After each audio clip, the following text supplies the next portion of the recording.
अगर मैं आपको कहूं, एक राजा को 40 दिन तक इतना टॉर्चर किया गया कि किसी इंसान के सुन के रूह कांप जाए, लेकिन फिर भी उसने झुकने से मना कर दिया, तो क्या आप मानोगे? साल 1689 भारत की धरती पर एक ऐसी तकरार चल रही थी जो सिर्फ तलवारों की नहीं, सोच की थी। एक तरफ मुगल साम्राज्य का सबसे पावरफुल बादशाह औरंगजेब और दूसरी तरफ मराठा स्वराज्य का वीर पुत्र छत्रपति संभाजी महाराज। लेकिन इस कहानी का सबसे बड़ा ट्विस्ट यह है कि यह जंग मैदान में नहीं, बंधन के अंदर लड़ी गई। सवाल उठता है, संभाजी महाराज जैसे शक्तिशाली योद्धा पकड़े कैसे गए? कहते हैं हर हार तलवार से नहीं होती, कभी कभी अपने ही लोग दुश्मन बन जाते हैं। संगमेश्वर के पास एक रात जब सब कुछ शांत था, तभी एक ऐसा धोखा हुआ जिसके बारे में सोचना भी मुश्किल है। मुगल सेना ने अचानक हमला किया और बिना तैयारी के संभाजी महाराज को घेर लिया गया। एक राजा एक शिकारी की तरह फंसा लिया गया। उन्हें गिरफ्तार करके औरंगाबाद ले जाया गया, जहां उनका सामना खुद औरंगजेब से हुआ। सोचिए वो पल, एक तरफ दुनिया का सबसे ताकतवर बादशाह और दूसरी तरफ जंजीर में बंधा एक राजा। लेकिन यहां कहानी पलट जाती है, क्योंकि जहां डर होना चाहिए था, वहां आंखों में सिर्फ हिम्मत थी। और फिर आया वो ऑफर जो किसी भी इंसान को तोड़ सकता था। अपना धर्म बदल लो, इस्लाम कबूल कर लो और जिंदा रह जाओ। बस एक फैसला और जिंदगी बच सकती थी। अब एक पल के लिए रुककर सोचिए, अगर आप उनकी जगह होते क्या करते?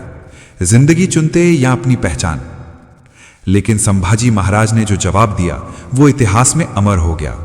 उन्होंने मना कर दिया, सिर्फ एक बार नहीं, बार बार। हर दर्द के बाद, हर अत्याचार के बाद उनका जवाब वही था, नहीं। और यहीं से शुरू होता है वो 40 दिन का अंधेरा, जहां हर दिन एक नई हद पार की गई। उन्हें भूखा रखा गया, मारा गया, उनका अपमान किया गया, उन्हें तोड़ने की हर कोशिश की गई। लेकिन एक अजीब बात थी, जितना उनका शरीर टूट रहा था, उतनी ही उनकी इच्छा शक्ति मजबूत होती जा रही थी। कहते हैं उनकी आंखें निकाल दी गईं, जुबान काट दी गई, शरीर के टुकड़े किए गए, लेकिन फिर भी उन्होंने अपना धर्म नहीं छोड़ा। सोचिए इंसान के अंदर कितनी शक्ति होती है जब वह सच में किसी बात पर टिक जाता है।